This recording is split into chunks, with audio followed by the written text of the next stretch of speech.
He's the salty guardsman, Howdy. and I'm the grumpy guard. And we would like to welcome you to WTB, aka Whiskey Tango Bravo, also known as What the Balls. Every week we discuss by fireside what is on our mind. And this week, in light of the recent tragedy at Oxford, Michigan. Uh, let's take a short pause and give the warning that the subjects and opinions that we are about to share will most likely trigger a few people. So I was getting there. Just as a disclaimer, the views and opinions that are shared during this particular video are not only not reflective of the security industry or military, but can and will most likely upset people. So you have been warned, your discretion is advised. Where do we begin with this? Do we start with the parents of the shooter being charged with involuntary manslaughter? Do we start with the lack of security measures? Where do we begin? let's start with. Or do we start with the schools skating by, holding no blame whatsoever? Let's start. Let's start with the current facts that are known. All right. It is alleged that there are videos that this young individual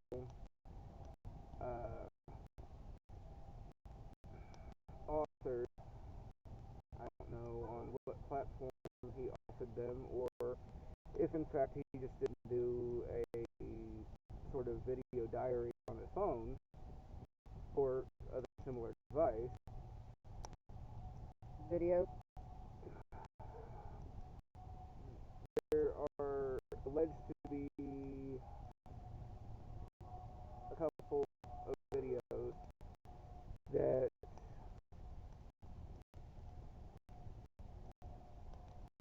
supposedly detail him planning this shooting. Supposedly.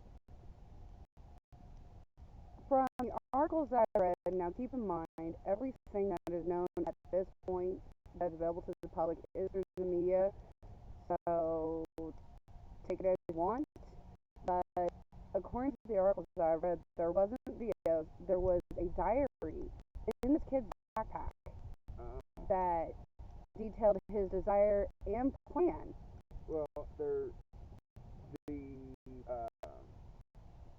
the press conference that was held yesterday. It'd be Friday.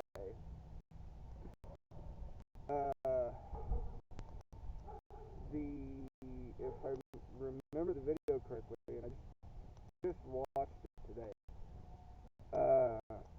Well, you rewatched it. You told me about it. Yeah. Friday. Yeah. And I finally sat down and watched it today, along with the parents' arraignment. Yeah.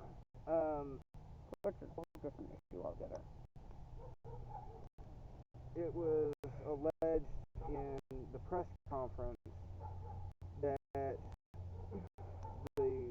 there was video evidence or other similar evidence that he planned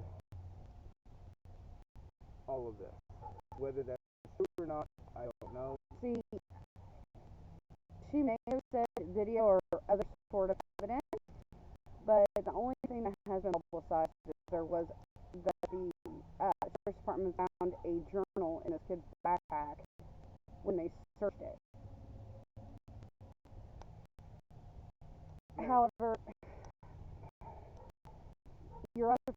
about the social media posts and text messages that the prosecution is, and investigators are cherry picking, I might add, that's being used against the parents in court. Well, I was going to the very beginning of what has supposedly transpired. Yeah, and I'm jumping ahead, and I do apologize. And then the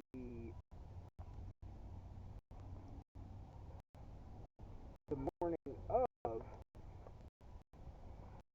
a Well, I think, drawing.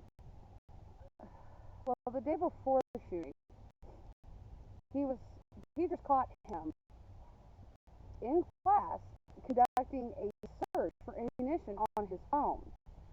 Oh, well, see, there's a problem with that. A search, a internet search for ammunition is completely innocent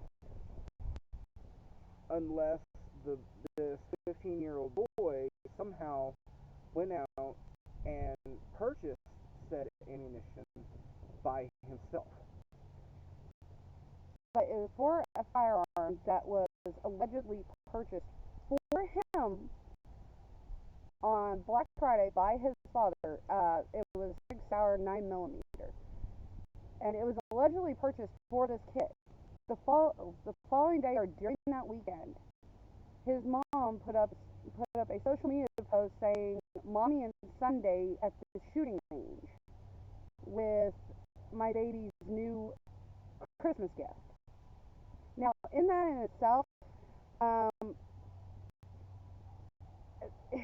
depending on how they want to go with it, it could be construed as this kid was in possession of a stolen firearm since it was registered to his father, or it could be considered a straw purchase because the father purchased a firearm for a 15-year-old kid that he can't legally possess that firearm. And here's the other thing to that too, though.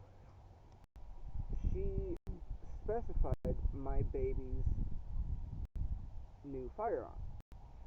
Was she referring to her husband, or was she referring to her child? That is true. Words have multiple meanings and can be construed many different ways. That is the problem with social media posts.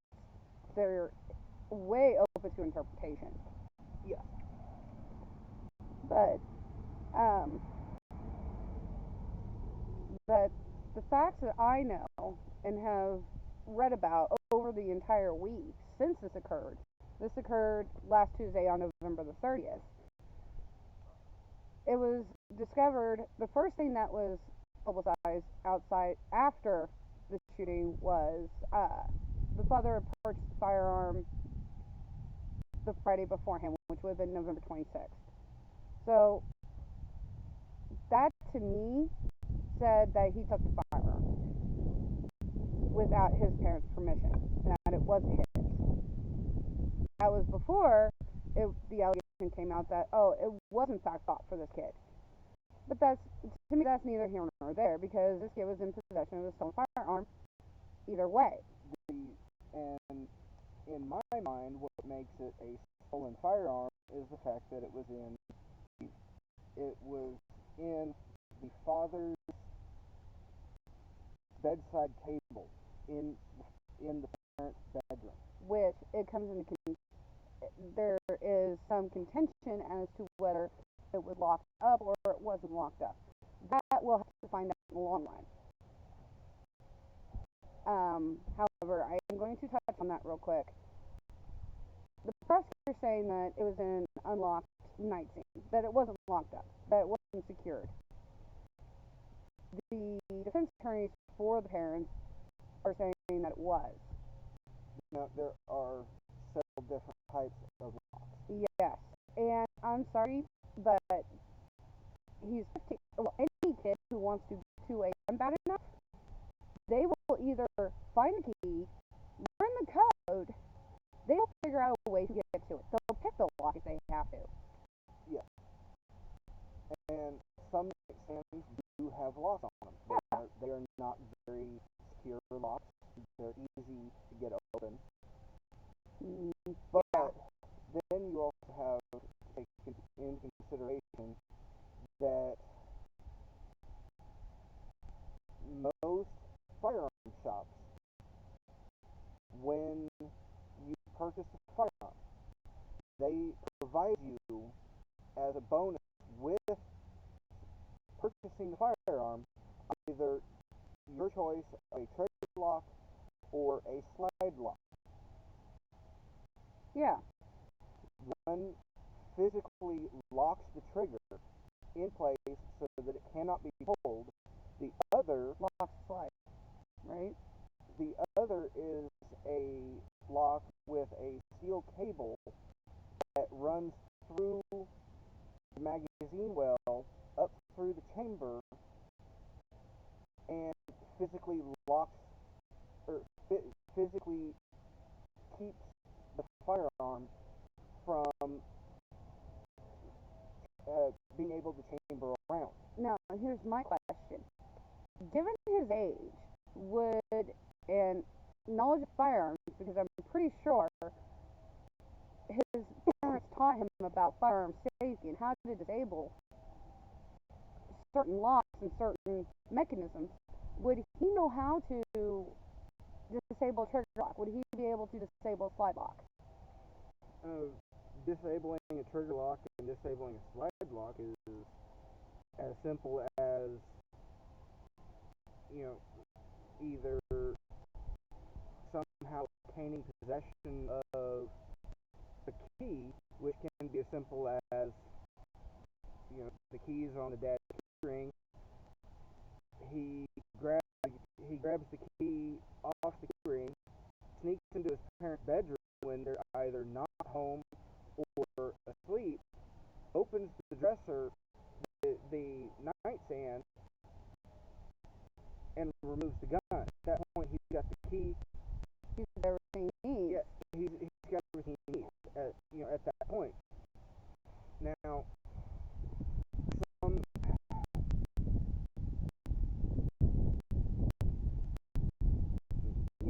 back to the day of the shooting,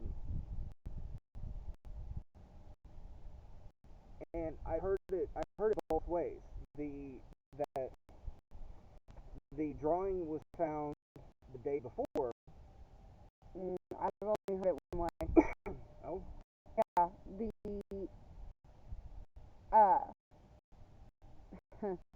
the prohibited search was conducted on November 29th. Then on November 30th, the teacher found a drawing on his desk, and that, on November 30th, day of the shooting, that morning, the teacher found a drawing on his desk, took a picture of it, gave it, and before the parents could get there, before the counselor could get their hands on it, it was altered, allegedly altered. My question is teachers have the authority to seize said things, said documents.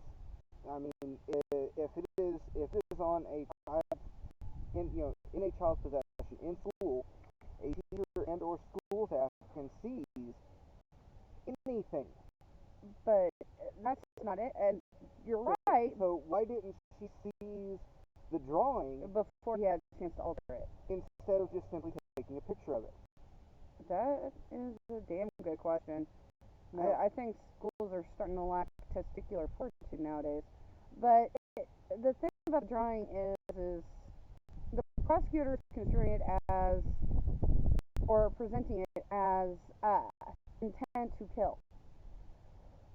With the way things were presented on it, saying the voices won't. It was like the voices won't stop. Help me. No, not the voices. The thoughts. The thoughts won't stop. Help me. that tells me that there is a mental issue going on. A possibly No, as of yet diagnosed mental issue. oh, it's yeah, yet to be diagnosed mental issue. And by no means is mental illness an excuse for murder. But by the same token, it also brings into question what his state of mind was when he did it. Yes, and another point that the prosecutor has brought up in all of this, And probably backtracked. well, If you yeah, watching the press conference, he backtracked a lot. now the major question is this drawing. It said right on it, the thoughts won't stop. Help me. If the school, if the principal, the vice principal, the school counselor, the teacher, if any of them thought that this presented a clear and present danger, why did they not insist that the child go home with the parents? They have the authority to say, no, your child is not returning to class, take him home. And in my mind, that makes those people, school administration, the teacher, it makes them equally responsible for what happened. I mean, let's play shoulda, coulda, woulda for a second. The prosecution wants to go after is going after the parents, basically stating that their actions, their negligent actions, or their reckless actions caused this. What about the uh, school administrators and teachers that had contact with the student, that knew about this drawing, that had some idea of what was going on prior to the shooting? Why did they let him go back to class? To me, that's irresponsible. That's reckless. Yeah. Yeah, And I'm sorry. I'm not in any way downplaying the tragedy. Neither one of us are. It is exactly that. It is a tragedy. But, and the only reason I'm saying but is this. It could have been prevented.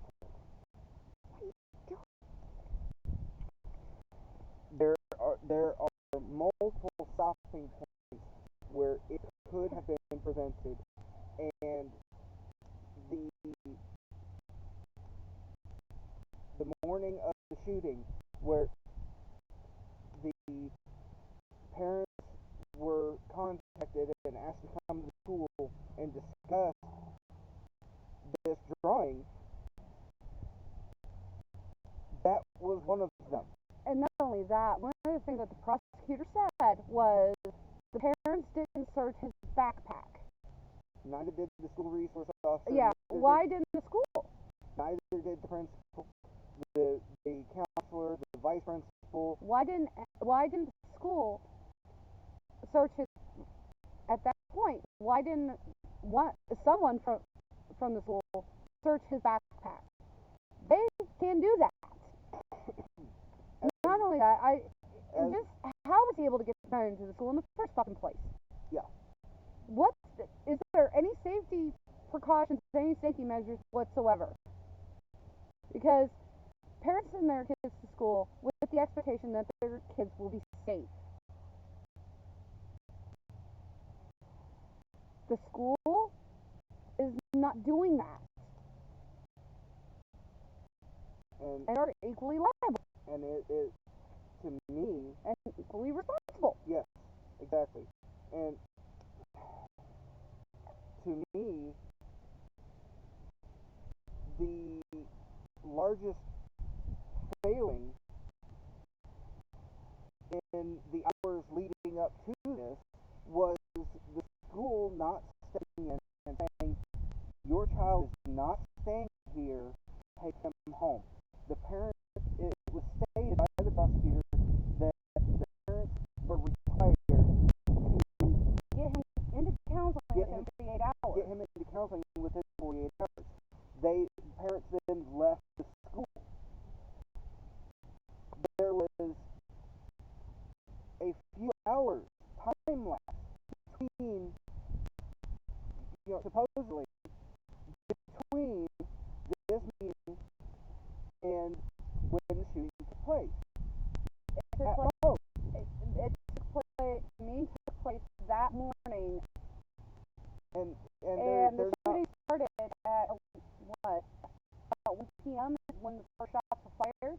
Yeah. Or that's when. Sorry, not when they were fired, but when 911 was alerted to the shooting. Yeah.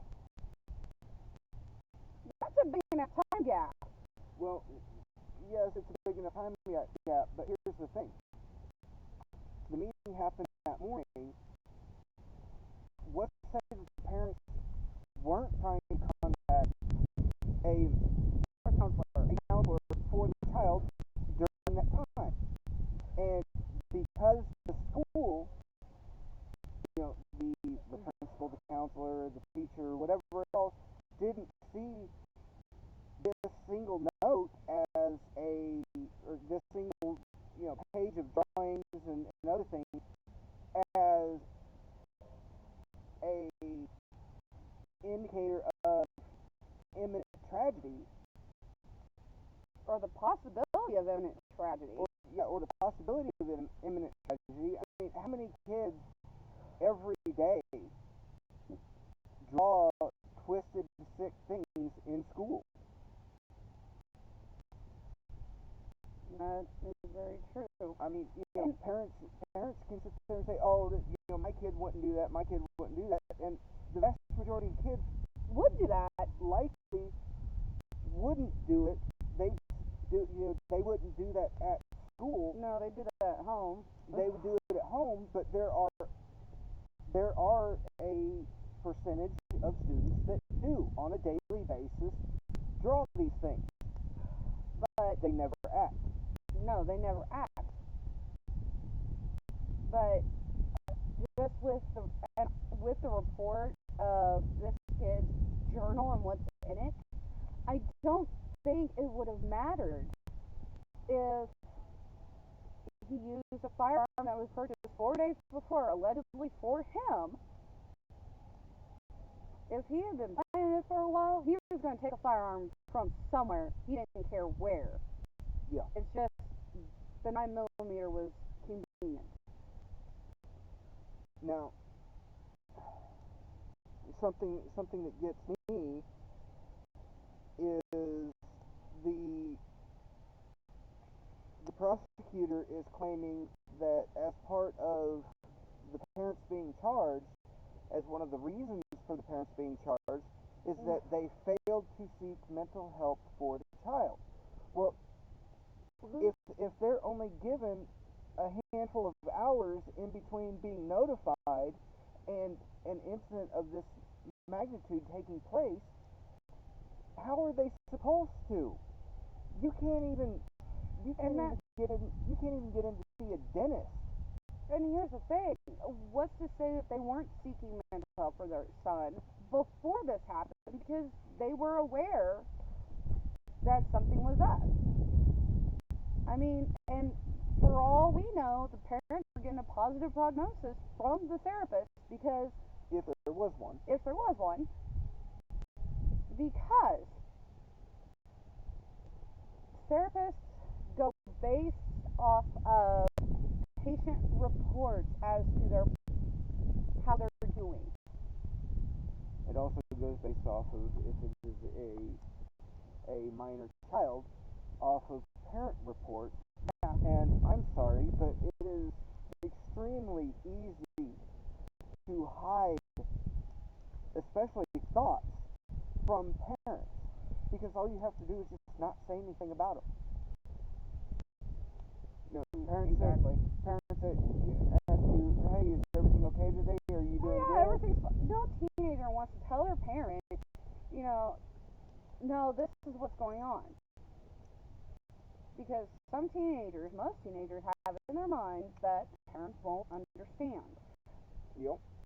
And in some cases, those parents don't.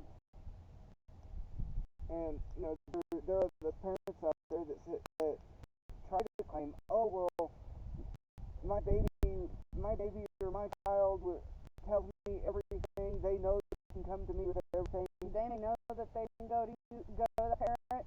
Doesn't mean they do. No, exactly. Does not mean that they do. Now, on to the. Can I say something real quick? Sure. Can we please talk about how the prosecutor put the horse before the cart on at least 2 occasions? Let's save that for a little bit later. Okay. Now the night following the shooting, the parents, due to safety concerns for themselves, so basically the shooting happened on Tuesday. The night of. And Tuesday night, the parents left town. They left their house and left town due to safety concerns for their own personal safety. And if I remember reading right somewhere, they were actually already receiving death threats. Yes. Now, the prosecutor has tried to spin this as they were fleeing. They were fleeing. No. They were hiding for their own safety because people were threatening their lives because their son did this. There's a major difference. Yeah. And, it was brought up that they withdrew $4,000 from their account. I'm sorry, if you're trying to hide because your life is being threatened, then you're going to withdraw everything. You're going to withdraw money so that you can ensure that you don't have to use a card. You can just throw cash on the counter and walk. Yeah, and if they're only withdrawing $4,000, that tell me that they have more money in their account. If you're going to run and go into hiding, you will every penny you have from that bank. You will actually close your account. Exactly. And they didn't do that. So I don't think they were fleeing prosecution, especially when they left on Tuesday night and charges against them weren't announced until Friday. Yeah, which is... During the press conference, I might add, which lends to me saying the prosecutor put the horse before the cart. You don't announce that you're charging someone with a crime when you ain't even got them in custody yet. That's just dumb. And after the press conference, the parents got in touch with their lawyer and was discussing with their lawyer turning themselves in. Yeah, and no. The parents got in contact with their lawyers before that to discuss turning themselves in. For why you would want to turn yourself in when you haven't even been charged with a crime yet is beyond me, but that's neither here nor there. Some tells me that there was whisperings of charges being filed, and they were trying to get ahead of it. They were trying to get ahead of it and getting in contact with their attorneys. But the thing being is the defense attorneys, Lehman and Smith, reached out to the prosecutor to work out the logistics, and the prosecutor would not return a freaking phone call. Yep, and it's simple. Any other case, I've heard of cases where someone who's been convicted, or not convicted, but charged with murder has gotten in touch with the lawyer, and the lawyer's gotten in touch with the prosecutor, and the prosecutor returned a phone call. The prosecutor immediately returned the phone call and then turned around and set up, between the lawyer and the prosecutor, they actually set up a time and a date for said individual to turn themselves in, and the police allowed that individual to turn themselves in. However, prosecutor during the arraignment, actually, when she first said it, she said something that did make sense. That the parents didn't need the permission from the prosecutor to turn themselves in. They didn't need permission from the police to turn themselves in. They just needed to go to their police station to turn themselves in. So that part does make sense. It does make sense, but at the same time, if they were in hiding, if they're in hiding and worried about their own personal safety, they're trying to arrange a time and a place for them to be picked up. For them to either be picked up or turn themselves in because they're concerned with their safety. And they're concerned that should they leave where they were found, where they were later found, a member of the community would physically harm them. That, to me, is the reason for why they were trying to arrange to turn themselves in. Yeah. And I realize we're hop, skipping, and jumping around and picking different things apart. But the next thing one of the things I picked up on, other things I picked up on during the press conference is a statement that the prosecutor made, saying, well, yes, she is a prosecutor, or that she's angry as a prosecutor, but she's also angry as a mother. Okay, so she's bringing her emotions into something that she needs to separate her emotions from. Police and prosecution cannot, and judges, not just them. You've got emergency medical personnel. They have to separate their emotions from what they're doing. They cannot, no matter what their personal feelings are, they cannot let their feelings cloud what they're doing.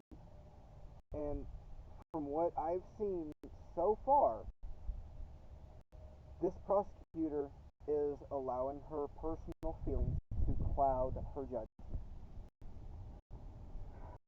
Well, you put it a little bit nicer than I do. Way nicer than I do. See, here's the thing. I'm just wondering what her approach is, her real approach is. Is she approaching this as a prosecutor who's supposed to uphold the law? Or is she approaching this as a mother? And as if she is approaching it as a mother, then she is approaching it from the angle of emotion. She's approaching it from a place filled with rage. She looks at the victims as her own children, or she sees the victims as her children. And that just tells, if she's doing that tells me that she will do whatever it takes to get a conviction. Yes, it's common with prosecutors, but she will go as far as well, we can't say that she will, but she probably will go as far as to be fact, like we've already seen. She will cherry pick, like she has done. She will lie. She could, coming from a place of emotion, there is even a possibility that she will become so desperate to obtain a conviction that she will fabricate evidence. She will tamper with evidence. Tamper with or fabricate evidence. Yeah. All of these possibilities in mind, it is to the it would be to the benefit of all involved, the community, the victims, everyone, for her to recuse herself from the case and ask that a special prosecutor be appointed. And I think that would be on the defense to do, to ask a special prosecutor. Just because of some of the things she said, and I know that's not how it works, but just based off of some of the things she said during that press conference and creating a media circus of this. Before the parents were Sure said at the press conference, yeah, putting the horse before the court. The other time that she did that was she said that the likelihood of conviction is strong. She can't predict that. No, she can't. And that's just arrogance at its finest. And the simple fact that this case has impacted the community in this way,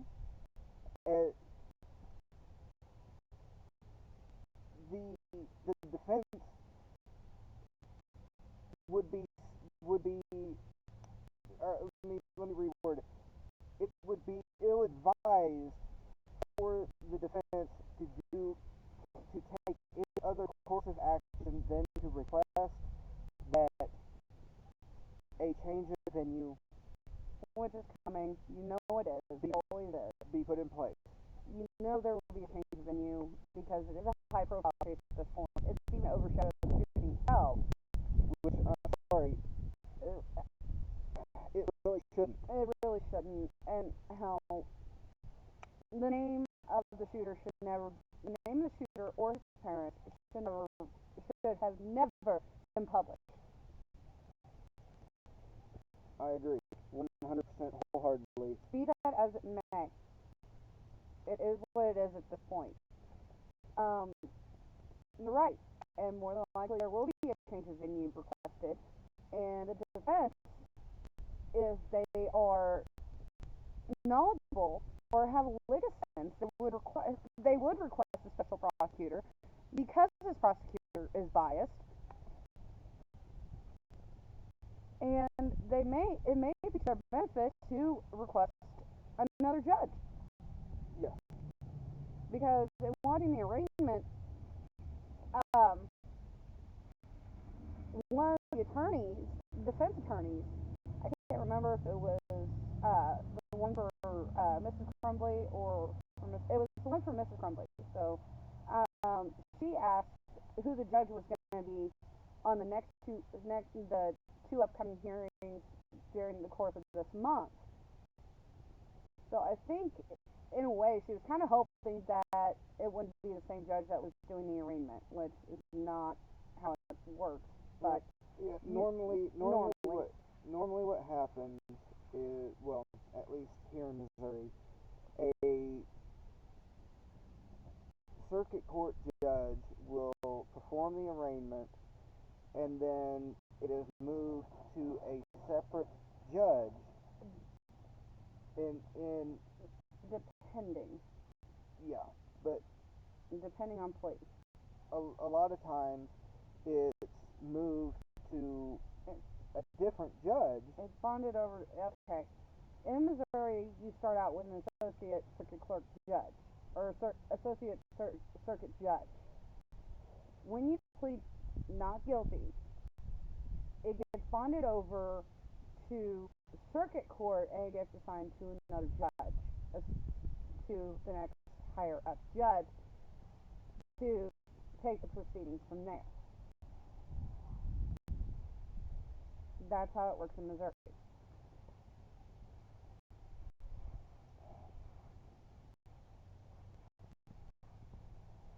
Now, I'm in no way trying to throw in and my hat at this point and say, oh, these people are innocent, these people are guilty. What I'm going based off of is the long-held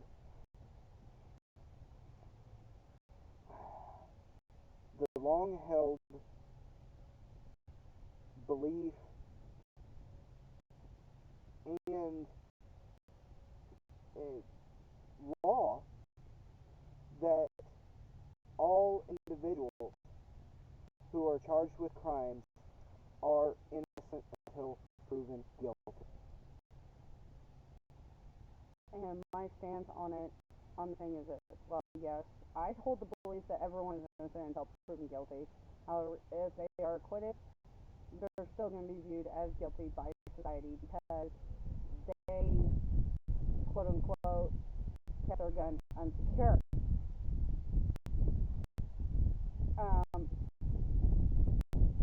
And I lost my train of thought. However, I was going to also say that think getting a conviction is a long. I would like to think it's a long shot, and I think that this will be used as a means for gun control, getting more gun control. Well, it was stated. It's a gun grab, is what it is. It was stated by the prosecution that there aren't enough gun control laws in place.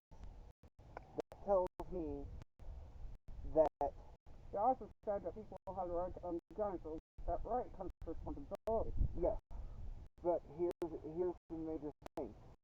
Why is she jumping on that platform now? As a prosecutor, she has no business being anywhere near that. Her job, her job as a prosecutor is to prosecute the letter of the law. And in her mind, she is doing that. And in a way, But okay, with the way that she said that the parents perpetrated the crime, it is in accordance with the letter of the law. With this being a political thing, I'm wondering if she's not trying to set herself up to run for political office in the future. either herself or someone else. More likely herself. She wants to gain notoriety from this. It's a way to get her name out there and get people talking about her like us. Well, Even though we haven't named her because, well, I can't remember. Oh, sorry. Her first name's Carrot. That's all I remember. Fitting, isn't it? But I can't remember her last name. It's completely irrelevant to me. Like I said, she kind of backtracked and tripped over herself. kind of. Oh, no, she did. She backtracked and tripped over herself a lot in that press conference. It was, and I don't think it was nervousness. I think it was extremely telling that during the press conference, the reporters were not given a microphone to speak into. Yeah, I actually put my ear to the speaker of my computer to be able to try and hear what the reporters say. To me, that's very telling. Very. Because She didn't want to be questioned. almost every other, and I'm going to say almost because I'm not 100% certain, but almost every other press conference that I personally have watched, The reporters. you could hear, yeah, the reporters had microphones, and you could clearly hear what the reporters were asking. This particular press conference, you could not. Nope. And the reporters asked a lot of hard questions. A lot of questions that she couldn't answer straight from her original statement, or she didn't know the answer to, or she was just tripping over herself. She kept saying, "Well, we don't know that at this time." Well, what do you know? The only What are you hiding? Yeah, I mean, I've personally witnessed prosecutors intentionally withhold evidence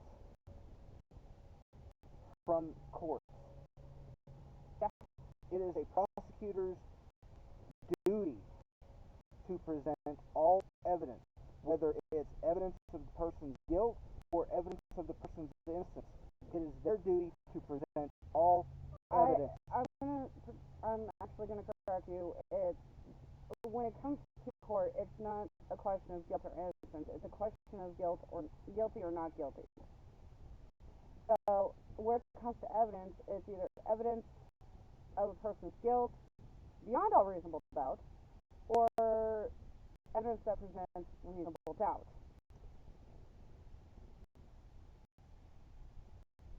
And like I was saying, in my personal experience, if it is evidence that a prosecutor feels will create reasonable doubt, they will they will try to suppress that evidence in any way, shape, or form that they can. Yeah. That is not their job. No, that isn't. Their job is to present the evidence as it is, and if there's evidence that the person is innocent of the alleged crime, then it is their job to put it to a judge and let a judge and or grand jury decide whether or not there's enough evidence to move forward in a case. But And that's if the person is unsure. If in this case, what I've seen so far is this has turned from a tragedy into almost I hesitate to say it, but quasi witch hunt. oh no, that's exactly what it is. It's a quasi witch hunt. And the question I have is, if the parents are being brought up on charges, why is no one at the school, i.e. the principal, the vice principal, the counselor, the teacher, the superintendent, because the superintendent knew what was going on with this kid. Yes. Why are they not being brought up on charges as well? Because they had all of the same information put in front of them as parents. Therefore, they are just as responsible as the parents, in my personal opinion. And I'm wondering what more is the school hiding, because there had to be a precipitating factor that would lead this kid to want to harm others, other than just the thoughts in his head that wouldn't stop. There's something that triggered him. And looking at his mugshot, he looks like he did it because he suffered a psychotic break. But then again, he's got that cold stare in his eyes, like he looks like he was out of it. So he may not have been there mentally when no one was home when he did it. Yep. And like I said before, if he wrote about that in his journal, the thoughts that he was having about committing the shooting and how he plans. Supposedly wrote about it in his journal. Supposedly. He also supposedly wrote about plans about it. The only way I can see that one sticking is as far as premeditation goes. And premeditation, don't get me wrong, has no time limit. I mean, you could plan it just minutes before, but when they say plan, the question is, where's the cutoff? Where is the mental cutoff of emotion that takes it from premeditated to non-premeditated? There isn't. All you need is a second, and it counts premeditation. So if you thought about shooting someone the second before you did it, that's premeditated. So in that statement, anyone and everyone who kills someone else, whether it's in a bit of emotional rage or it's not necessarily emotional rage, but in a fit of heightened emotion or not, can in theory be in theory.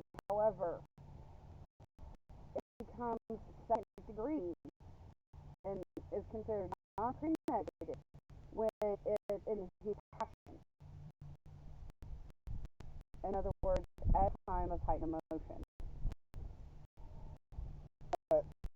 You thought about doing guilty of that does not mean guilt after. No, you thought about it before you acted. Therefore, that could still be misconstrued as premeditated.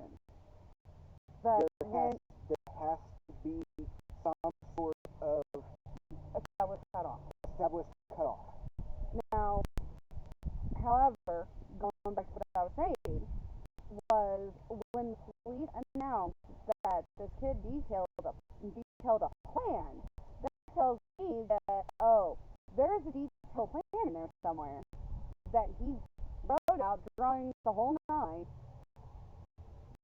and I'm wondering if that's even it, or it was as simple as, I'm going to take a gun to school, I'm just going to shoot these fuckers. I mean,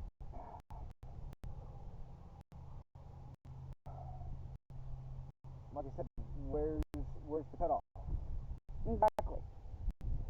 And when was that journal entry made? Was it made that morning? Or was it made days before, weeks before, months before? And it also brings me back to why did this kid want to shoot people? Why did he want to shoot up the school? What was going on at school that we're not being told about? I mean, I have my suspicions, and if my suspicions are correct, then there needs to be more criminal charges, not just against the school administration and the teacher and the counselor, but bullies and their parents too. There, I've said it. I suspect that has something to do with bullying. I mean, it's a pretty common motive. At this point, the only thing that could prove or disprove bullying is secondhand information of a student coming forward and saying, yes, this person was bullied. Actually, in accordance with Michigan state law, the parents have to be notified, which means that any meeting between the parent and the school administrators is documented. There also has to be documentation kept of the complaint. So there has to be documentation showing this stuff. Yes, but the question is, did it even make it that far? That is a good question. So at that point, you're having to rely on secondhand information. Was the child, if in fact he was being bullied, like I said, did it make it that far? Was it reported? And if it was reported, did they follow proper school procedure and take it all the way as they're supposed to? As required by the state law. By not only their state law. Well, that's pretty well universal in all states, with the exception of a couple of things such as parental involvement, which is mandated by Michigan state law, not the same everywhere. And one other one is distinguishing between protected classes and non-protected classes, which that is a different subject all the way around. Yeah, we'll cover that in a later video. But if they're not following state law, and if they're not following their own procedures, well, procedure is only good on paper. Exactly. Policy is only good on paper. What good is it if it's not being followed? But every single school across the country, and you can go online, type in the name of the school, pull up the school's website, and they have on their website their policies and procedures listed. I'm going to disagree on that to a point. I know our local school district as their definition of bullying and the quote unquote punishments that are supposed to be doled out. I know. Well, that's what I'm talking about. The school handbook. But not all of them have that particular thing in their school handbook. Lee Summit, remember, I don't know if you remember, but back about 2 months ago, there was a huge walkout because one of the kids in their school was being bullied because he was gay, and it was either him or his friend that was offended for getting into a fight with some bullies. I went on their school website, pulled up their student handbook, and it mentioned nothing about their policy on bullying. Absolutely nothing.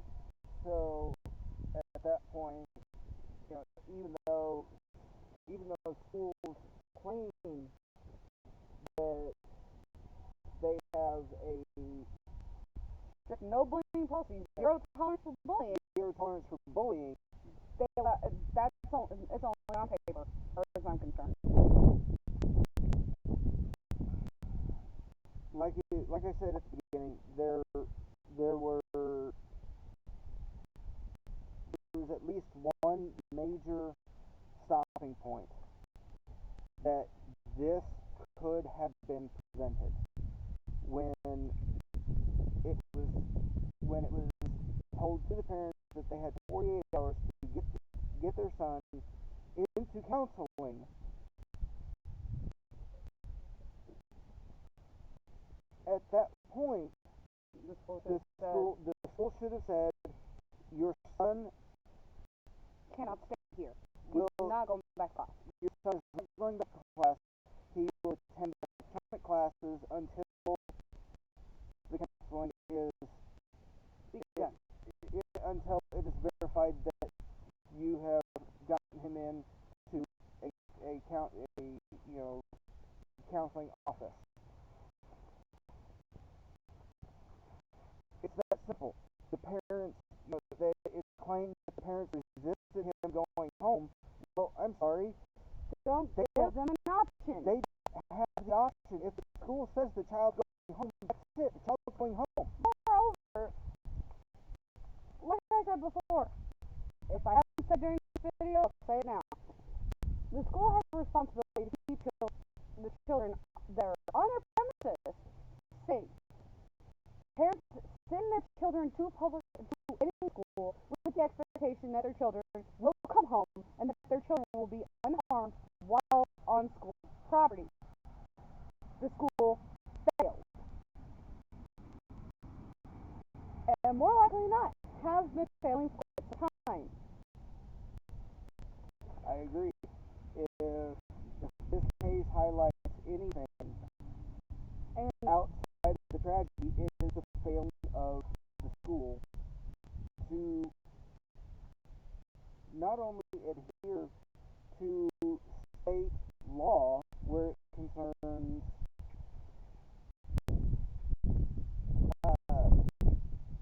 policies and procedures that schools have to have in place, but it also highlights that the school is not even upholding the policies that they have in place now. Yeah. I said it at least 2 or 3 times. Policies, procedures, they're good on paper. That's all they're good for.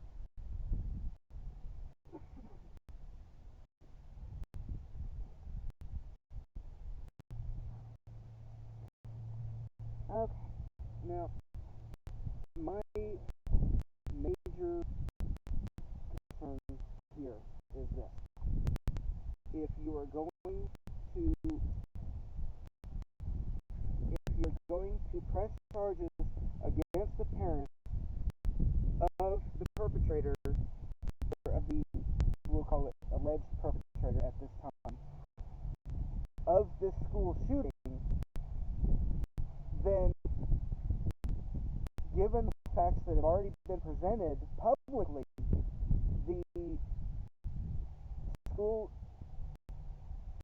there are multiple individuals within the school that should be facing charges as well.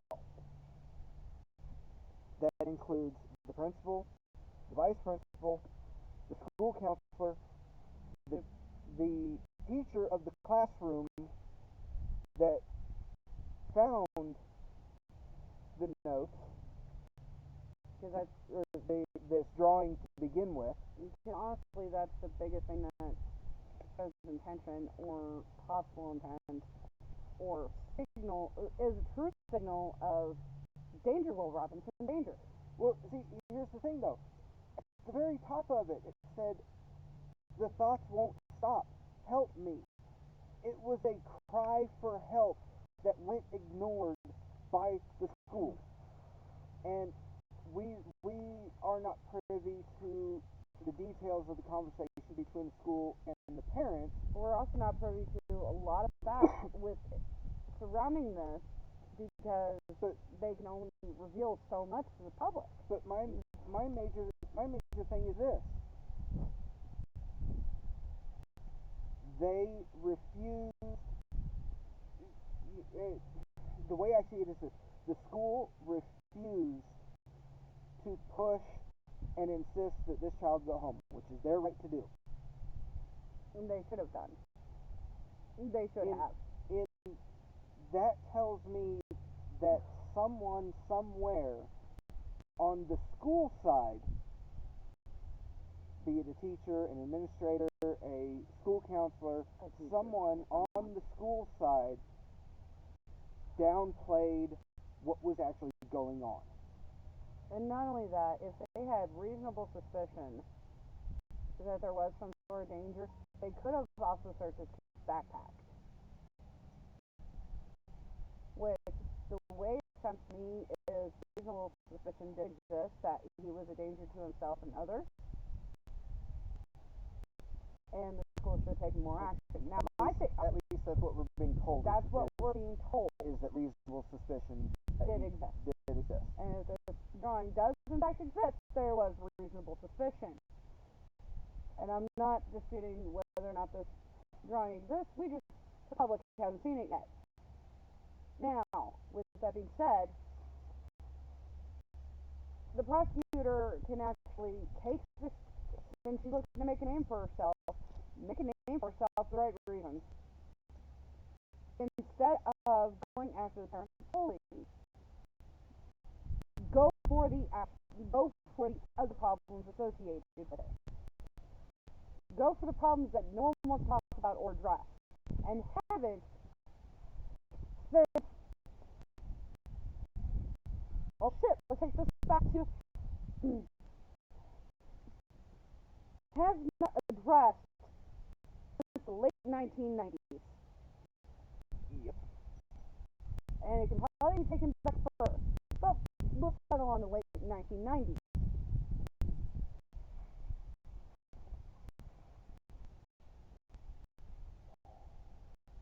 I just think... Well, mid to late 1990s.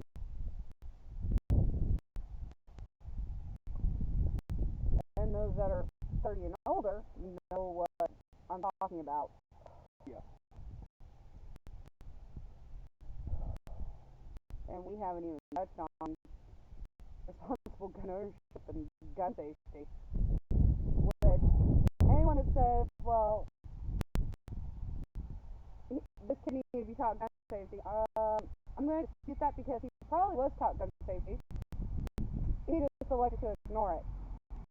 Considering the fact that he was at a gun range the weekend prior. Yeah, he was at a gun range the weekend prior. But, everyone wants to say, oh, responsible gun ownership, the guns should have been locked up and kept secure. Well, how is it lock, keep an honest man honest? Well, it's not just that. How are most individuals buy a firearm for personal protection of the home? How are they, a burglar breaks down your front door and is rushing you? How are you going to have the time to, are you literally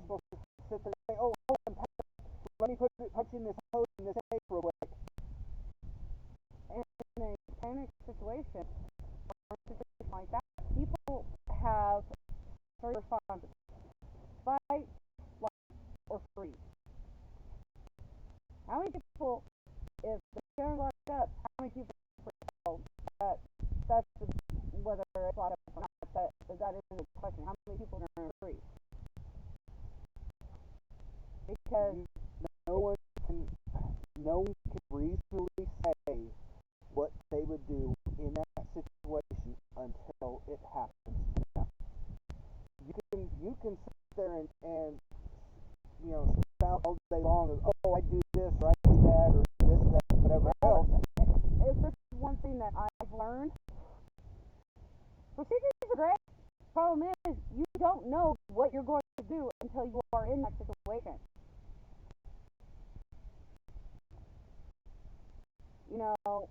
What you're going to say you're going to do is awesome. You don't know that for sure. Yeah. I can't tell you how many fire alarms have there been that, yeah, I wrote fire procedures for my workplace, and there's a lot of stuff I have to take a grab. I just act. And once my bosses hear that and read me about it, but you don't think. No, you don't. One of the things that I put on there is don't panic. Well, I don't panic. I just act. I mean, even with military training, you're trained to go to war. You're trained to defend your country, and yet all the time you have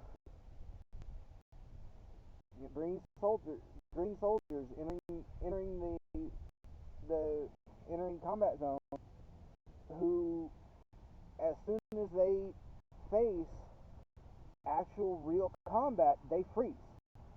It doesn't matter how much training you've got beforehand, they freeze.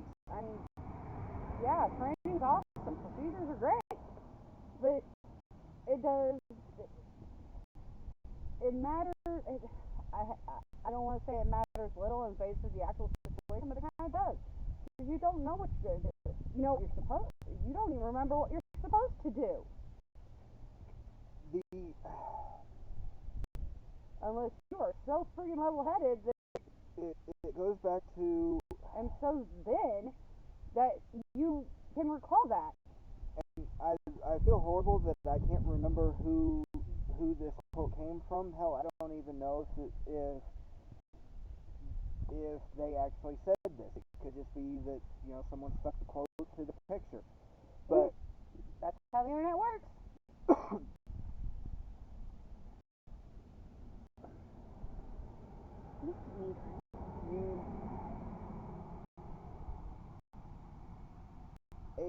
A criminal or a prospective criminal does not fear the law.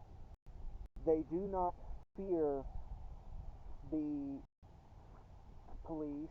They do not fear the judge. They do not fear the prosecutor. What needs to happen is they need to be taught to fear their potential victim. And as part of that, as many people across the country as possible and legally need to go through gun safety courses, gun training courses, purchase themselves a firearm, and carry that firearm on them at all times. That is the only way that you are going to prevent crime. Because, as I stated, a potential criminal does not fear a judge, a police officer, or a prosecutor. They don't fear prison. They need to fear their potential victim if they don't already. Yes. The only thing they know and care about at that very moment when they are in the act of committing a crime is themselves.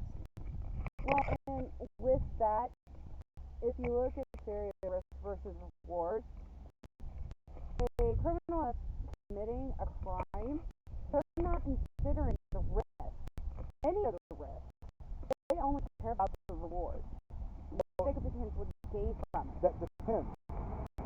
That really depends, because if it's a... Whoa, hold on. And we're having technical difficulties thanks to a cat. Hang on a second. If it is a...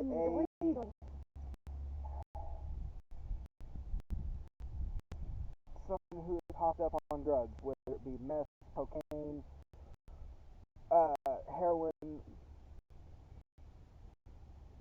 know... If you consider where we live, it's more likely methamphetamine. Well, where we live, yes. But if it's someone who's hopped up on those types of drugs, when they're breaking into a house or into a car, all they care about is their next fix. All they care about is their next fix. They don't care about their own life. They don't care about, 5 minutes from now, 10 minutes from now. All they care about is... Which brings us back to risk versus reward. Now, then you have burglars who all they care about is the money. Well, are they going to trade? This goes back to every person, every household needs to have a firearm. Are they going to risk their life for a couple $100 worth of electronics on the street? Because, I'm sorry, yeah, sure, you can take jewelry, but you're not going to be able to actually sell the jewelry to a jewelry shop and get money. Dearheart, if someone is desperate enough, if the criminal is desperate enough, yes, they would. That goes back to what is the motive behind the crime. In terms of desperation, $10 is worth the risk. Like I said, it goes back to the motive behind the crime. Are they looking for their next? Are they looking to get enough money for their next fix? That's kind of irrelevant. Or are they looking for money in general? Are they doing it just to do it? There's plenty of robbers and burglars out there that do it just to do it. That do it just to do it. Which, to me, kind of renders motive irrelevant, because it doesn't matter why they did it. They accepted the risk in search of an expectation and only caring about what they gain from it. If they are a thrill seeker doing it just to do it, they're doing it to satisfy a thrill. If they're doing it for their next fix, they've got their next fix if they succeed. If they're doing it for money, they've got money if they succeed. And most of the time, and especially in cases of they're looking for their next fix, they don't care who they hurt in the process. Not only that, if they want... Yeah, that's true. Definitely true. In the case of Jonesboro, back in the late 90s, yep, those kids actually obtained those firearms not only from robbing their neighbor's garage, but from... No, that may be a different case now I think about it. I think Jonesboro, they were antique guns, so they stole them from... one of them stole them from his grandfather. Yeah, one of them stole them from his grandfather. And in another one, the kid actually obtained the gun from stealing them from their neighbor's garage. Which brings us full circle back to, if a child is actually going to commit a crime of this magnitude, they don't care where they get the gun. They are going to obtain said gun any way they can. Whether it's from a locked gun cabinet or a locked cabinet, or by breaking into someone's garage and taking it. And if they know it's there, they'll get it somehow. I mean, shit. Parents do this all the damn time with their young children. Child blocks are great for keeping adults out. Because children figure out how to get around them. They figure out how to get around them. They figure out how to open them. And I've seen children. I've seen children that their parent has completely child-proof the house, child safety locks. This, the little deals that you stick in the power outlet in the wall, The plug covers. the plug covers, Figure out a way around them. door locks, everything, and children still get them open. Yep. Children aren't stupid. Those locks will stop a child for maybe a day, 2 days, a week if you're lucky. Maybe a month. Maybe a month if you're really lucky. After that, you're useless. Yep. You've wasted your money. Instead of wasting your money on childproofing your house, Watch your child. teach your children. No, this is bad. Don't do this. This is hot. Every person I know has had that conversation with their child and had that conversation as a child. No, this is hot. When they go to reach for the stove. Yeah, that's a major one. Yeah. And I did it myself. I was told, I don't know how many times,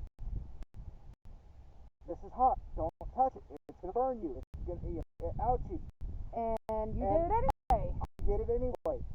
And this speaks a little bit to my character. Even knowing that it was hot, I've done it multiple times throughout my life. Yeah. Not just as a child, but as an adult as well. Yeah. But as an adult, I'm sure it was accidental, not on purpose. Well, I mean, well, in your case, not to rag on you, really, but if I had to ask your mom how you survived childhood, it was some of the shit that I've heard. Yeah. But,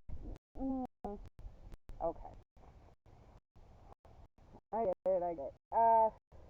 And I do apologize for that. I'm sorry. No, it's just this conversation has devolved into way off topic, and We squirreled. It's time that we say goodnight, and we'll see you in the next video. And if you like the content, please drop us a like. Hit subscribe, hit the bell so you receive notifications on our future postings. And as the Grumpy Guard, and on behalf of the salty guardsmen, we bid you good night. Stay safe, stay grumpy, and salty.